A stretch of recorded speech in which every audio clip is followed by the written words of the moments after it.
dan diberkati Tuhan, seperti kesaksian dari Seruling Nafiri Siong tadi, mengikut Yesus itu sebuah keputusan iman.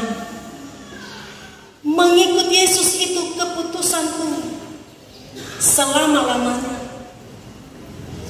Jemaat yang dikasihi dan diberkati Tuhan, jika kita sudah mengambil keputusan iman untuk mengikut Yesus, itu artinya kita menaruh kepercayaan iman kita sepenuhnya kepada Tuhan. Dan orang yang memiliki iman kepada Allah akan tetap percaya sekalipun situasi di sekitar tidak memberi harapan. Orang yang memiliki iman kepada Allah akan tetap berharap kepada Tuhan, sekalipun yang terlihat tidak seperti yang diinginkan, sekalipun kenyataan berbeda dengan impian, tetapi itu tidak menggoyahkan iman.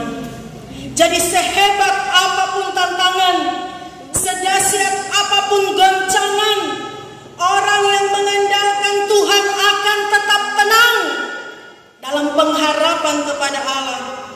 Dan itulah sebuah sikap karena keputusan iman. Jemaat yang dikasihi Tuhan, ini juga yang menjadi sikap iman dari Daud. Bagi Daud, Allah adalah perisainya. Perisai itu digunakan sebagai sebuah alat dalam peperangan, alat perang untuk melindungi manusia dari serangan musuh, untuk bertahan terhadap serangan musuh. Nah, Daud mengatakan bahwa Tuhan adalah perisai yang melindunginya saat hidupnya terjepit, saat begitu banyak musuh bangkit melawannya. Jadi ternyata Daud sedang mengalami bahwa orang-orang yang selama ini ia percayai, pengawalnya yang setia, anaknya sendiri, darah dagingnya, orang-orang yang dipercayainya itu ternyata berkhianat kepadanya. Pasti hati sakit sekali. Tapi dalam situasi seperti itu, Bapak Ibu Saudara, Tuhan tetap menjadi penolong yang setia bagi Daud. Kasih Tuhan tetap memelihara Daud dalam pelariannya, dan keselamatan serta berkat dari Tuhan tetap dinyatakan bagi Daud dan bagi umatnya. Hari ini dari bacaan kita di dalam Mazmur 3 ayat 1 sampai 9 yang sudah kita baca tadi, tema khotbah kita adalah keselamatan berasal dari Allah. Karena keputusan imannya, Daud meyakini dalam sebuah sikap iman, apapun yang terjadi di dalam hidupnya, bagaimanapun juga tantangan yang dihadapinya, keselamatan disediakan Allah bagi. Sebab segala sesuatu, termasuk keselamatan itu, bersumber dari Allah.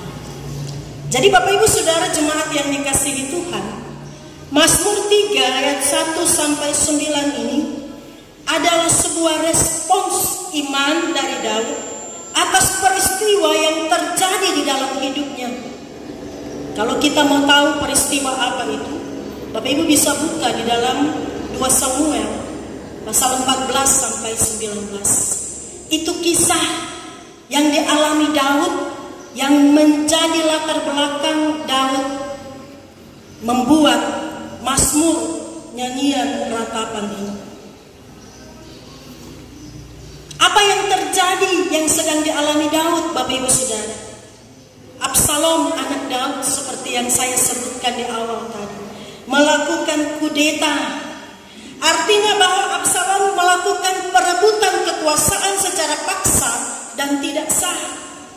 Nah, jadi Bapak Ibu Saudara, kita dapat memahami posisi Daud saat itu ketika Absalom bukan hanya sekedar melakukan kudeta kepada ayahnya Daud, tapi juga Absalom dapat mempengaruhi banyak orang sehingga semua orang bangkit menyerang Daud. Semua orang balik menjadi lawan Daud. Orang-orang yang sebelumnya selalu ada bersama Daud, yang mendukung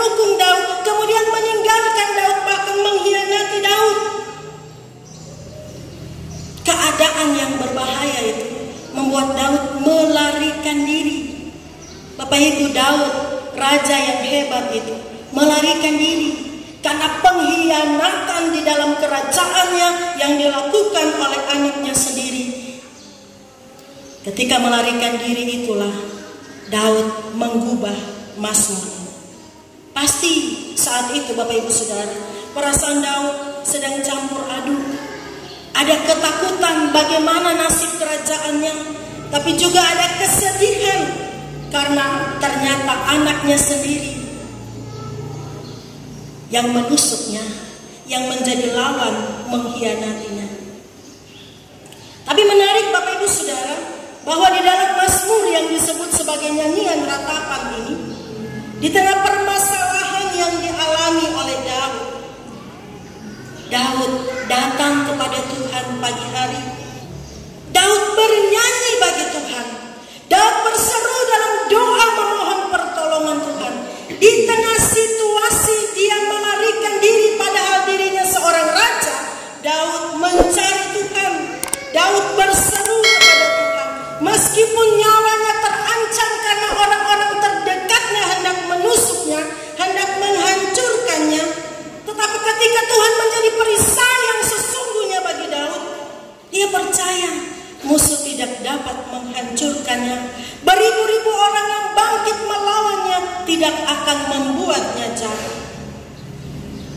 Jadi karena Tuhan, ya, bukan karena dirinya, tapi karena Tuhan, maka Daud mengimani tidak ada satupun yang dapat menggoncangkannya.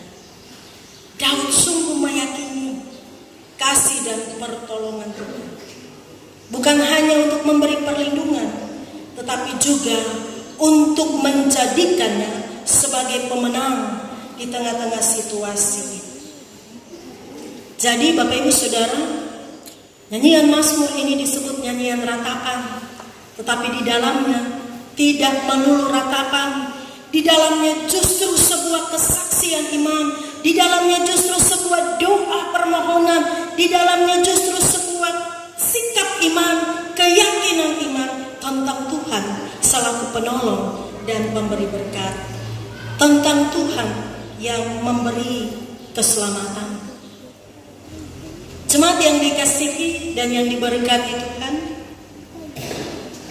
seperti Daud, sekarang ini kita pun mesti belajar untuk menyandarkan dan menaruh pengharapan iman kita hanya kepada Tuhan.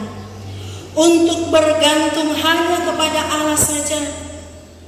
Bukan bergantung pada kekuatan kita, pada kepintaran kita, pada kehebatan kita, atau pada sesuatu apapun yang kita anggap memberi kita jaminan ketika kita berada di dunia ini.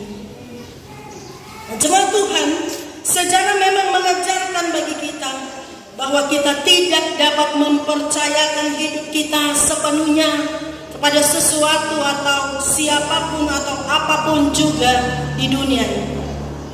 Kita tidak dapat menaruh pengharapan dan mengandalkan hidup kita kepada uang, kepada jabatan, kepada senjata, kepada kepandaian, bahkan siapapun manusia. Rumah beton yang mewah Bapak Ibu Saudara tidak dapat melindungi diri kita sepenuhnya. Mobil mewah tidak bisa menjadi jaminan keselamatan kita dari kecelakaan yang terjadi di perjalanan.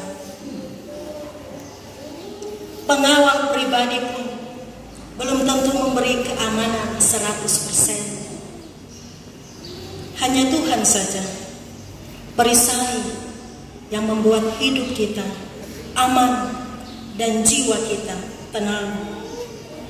Sesungguhnya Bapak Ibu Saudara, tidak ada satu tempat di dunia ini yang dapat memberikan ketenangan bagi kita.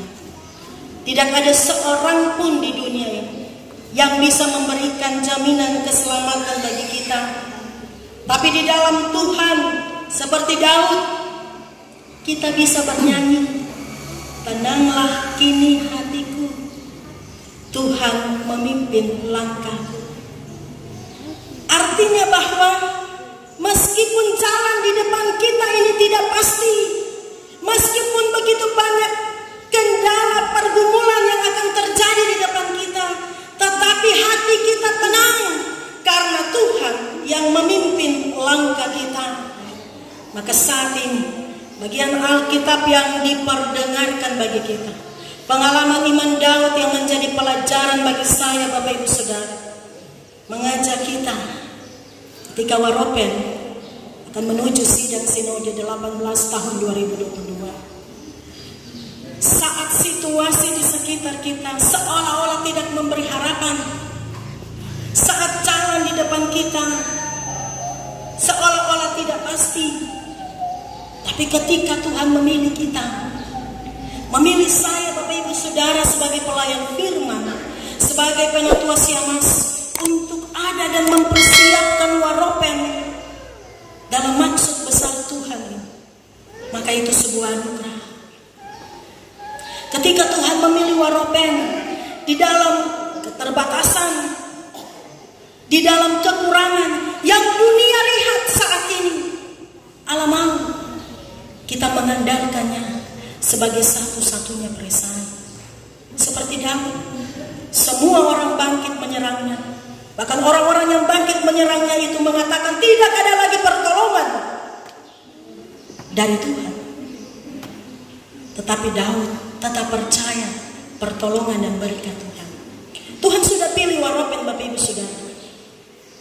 Maka mari saat ini, dalam seluruh kesiapan kita, dalam kerja keras kita, dalam lelah yang kita rasakan, dalam keraguan yang kadang-kala menghantui kita, dalam situasi sekitar kita yang seolah-olah tidak memberi harapan, Tuhan tidak jauh dari kita, Bapak Ibu Saudara. Tuhan hanya sejauh doa. Jadi saat kita tidak mampu untuk melakukan apa yang dipandang manusia, apa yang diukur dalam dunia ini, mari kita berlutut untuk meminta pertolongan Tuhan. Doakan apa yang sedang kita kerjakan, setiap keluarga, setiap pribadi. Doakan apa yang sedang kita kerjakan saat ini, pembangunan GSG, persiapan-persiapan lainnya yang kita lakukan, dan juga kerjakan apa yang kita doakan. Doakan apa yang kita kerjakan, dan kerjakan apa yang kita doakan. Jangan menyimpang, jangan ragu, jangan cemas. Daud meyakini, Bapak Ibu Saudara, bahwa esok hari pun Allah tetap memberikan kekuatan karena topangan tangan Allah itu kuat, karena perisai Allah itu aman. Daud sama sekali tidak mengandalkan pegawainya, tentaranya yang setia kepadanya. Dia hanya mengandalkan Tuhan. Dan Daud berkata, dari Tuhan datang pertolongan.